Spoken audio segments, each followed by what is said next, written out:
Welcome to the last breakfast. Please enjoy the video. In this video, I will explain how to connect your Binance wallet to Treasure Fun. First, ensure you have both accounts set up and verified. You'll need to access your Binance wallet and the Treasure Fun platform simultaneously. This guide will walk you through each step, making the connection process smooth and secure. We'll cover everything from initial setup to final confirmation, ensuring a successful link. To begin, log into your Binance account.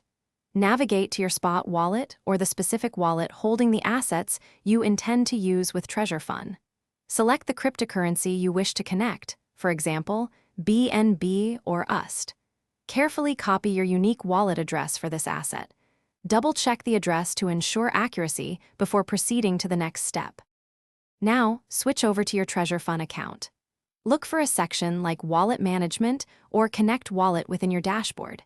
This is where you will paste the Binance wallet address you copied earlier. Review all the details to ensure they are correct. Treasure Fun will typically prompt you to confirm the network and asset type, so pay close attention to these details.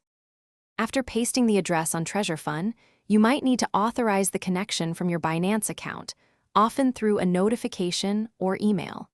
Once authorized, look for a confirmation message on both platforms indicating a successful link. Finally, verify that your Binance assets are now accessible and reflected within your Treasure Fun account. You are now ready to enjoy the features of Treasure Fun with your connected wallet. Thanks for watching. If this was helpful, leave a like and consider subscribing. See you next time.